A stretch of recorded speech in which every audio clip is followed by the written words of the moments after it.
All right, coaches, we are here with Coach to Coach Convo number 3 with Coach Wade Miller from Uvalde, Texas. And, obviously, Coach is guided his program through some difficult times in a community in Southwest Texas, right? Yes, sir. And so just to start off, Coach, give us a little bit about your background playing and coaching and your involvement in athletics. Yeah, I'm from Luling, Texas, which is in Central Texas. It's about 40 miles south of Austin. Played in high school, played a year in an NAIA school, and then I got homesick, moved home after that, finished my degree. I've been coaching 29 years. I've been 12 as an AD head football, and obviously 17 as either an assistant or a coordinator. I can't imagine doing anything else. I've been doing it so long, it seems now. Right. How long have you been at Uvalde? This will be my third season. So I started in the spring of 2021. Okay.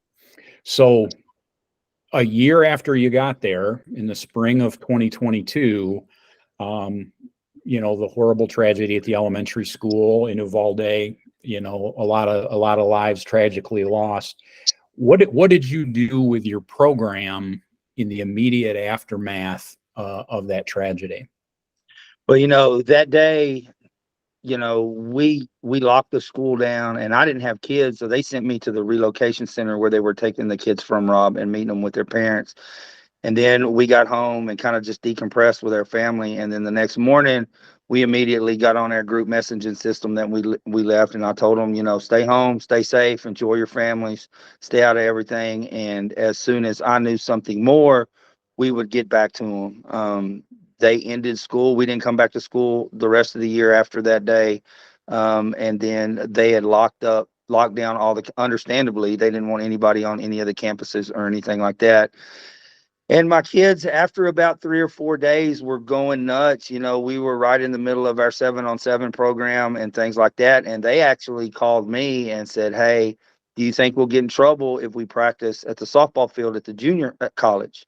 And I was like, "Well, it's not on campus or anything like that." So I went and met them up there, and they did their 7-on-7 practice. And you've never seen kids more relieved to be out of the house and with their friends. I mean, it was amazing. And before they called me, my wife and I were going to go to the movies at 7:30, and they were going to start at 6. And finally at 7:15, I said, "Guys, I got to go." I mean, they just didn't want to go home. They wanted to stay out there and all that kind of stuff.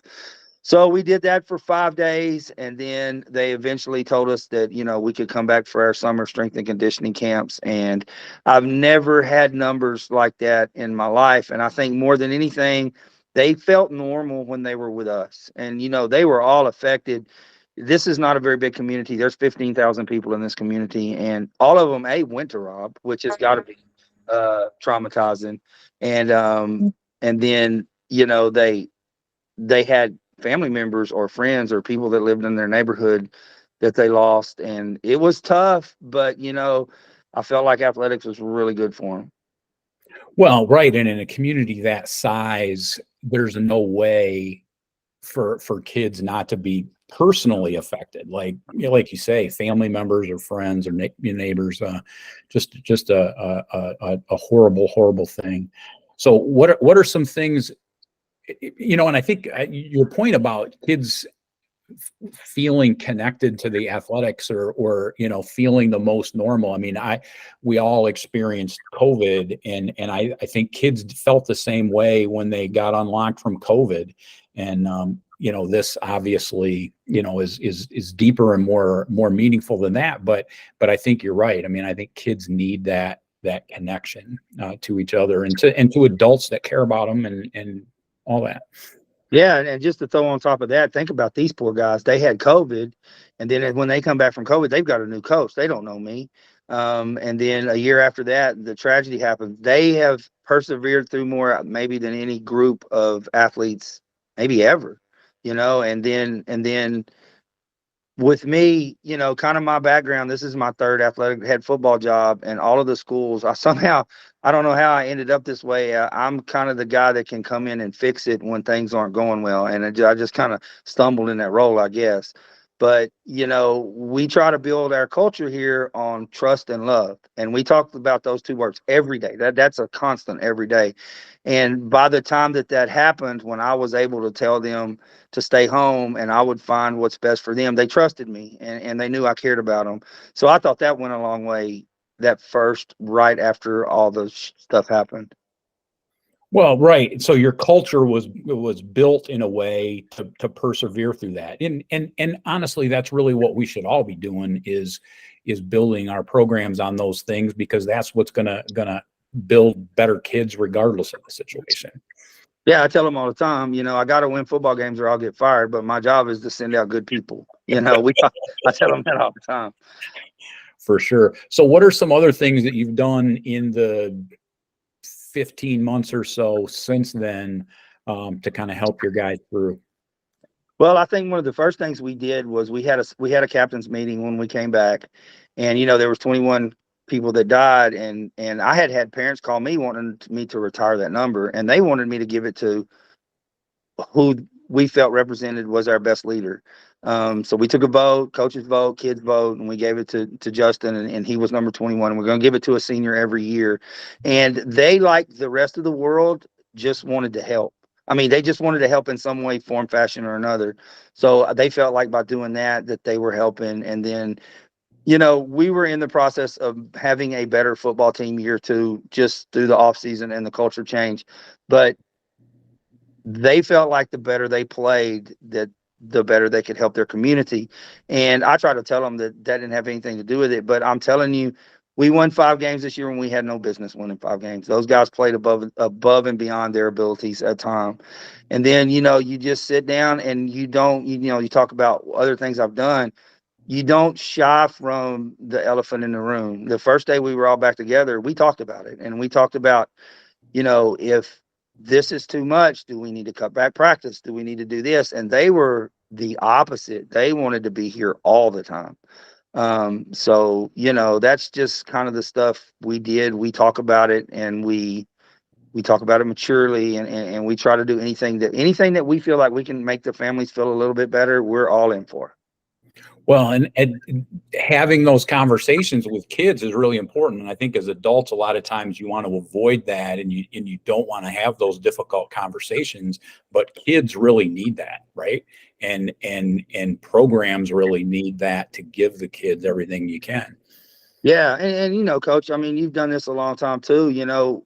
I tell them from day one, they may not like what I have to say, but it's going to be honest and truthful. In fact, we had a camera crew following us around, and they're like, Coach, you tell them. I was like, that's the only way they're going to trust me. I mean, that's it. And now they get it. And I felt like that change really helped us get through this. For sure. Well, what if you could sit in front of a room of 30 aspiring head coaches or new head coaches, what would you tell them that would help them be as prepared as possible for this kind of a thing to happen to them, or really any kind of difficult time? I mean, I've had players die, get killed in accidents and that kind of thing, and nobody prepares you for that. Like, there's no clinic talk on how to deal with a player passing away or having a school shooting in your school. So what ideas do you have, or thoughts have you come across through this process? First of all, if I'm in front of 30 aspiring coaches, I'm going to tell them, thank you. This profession is the best profession in the world. We need all of you. Go get your friends. I mean, it's the best job on the planet.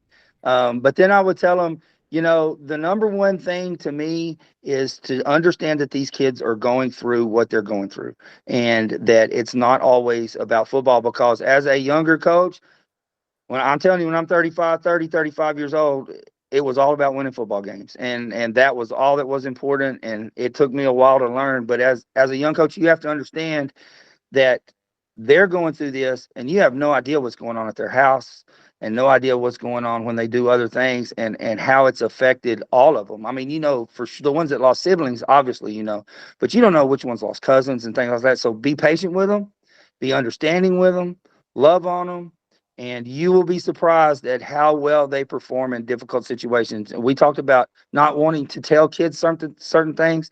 Kids can handle more than we know if we'll just give them the opportunity. And if you give those kids the opportunity, they will do what they need to do for you. Well, and I think the point you made earlier, where the kids just wanted to help and they felt like them playing football at a higher level would help the community. And at the end of the day, winning or losing a high school football game probably doesn't. But what that does for a community, especially a community in Texas where football is as important as what it is, I'm sure that had a huge effect. Well, I'm telling you that first home game we had here in September, when we had gone 2-8 the year before and lost 7 of our last 8 games, and we looked awful, and then the tragedy happened. And then that night we had won our first game the week before, and we come home and they're celebrating the 72 state championship team, and it's going to be the 600th win in school history, and it's the first event. It's the first event in Uvalde since the shooting, and then we beat a team we've got no business beating. They beaten us 30-7 the year before, and to win it at the very end of the game, it was special to the town. I mean, it's special to me. It's the best win of my career. But to the town, they felt like you get so much bad press just to have something to celebrate and all come together and nothing bad happen. That is something that I know my players will never forget, because I will never forget it. Well, that's awesome, Coach. Thank you for your time. I mean, it's a message that every coach in America needs to hear, regardless of sport. I wish you the best this season going forward. I'll be following the Yotes. Yeah. It's Good luck. coyotes. Now, people say coyotes, and people in this town get upset. So it took Okay. me a little bit to learn that. But once I said it wrong, I'll never do it again. That's for sure. That's for sure. Well, have a great season, Coach. I appreciate your time, and I know everybody that sees this will take a great message from it. Coach, I thank you so much for having me. I really appreciate it. All right.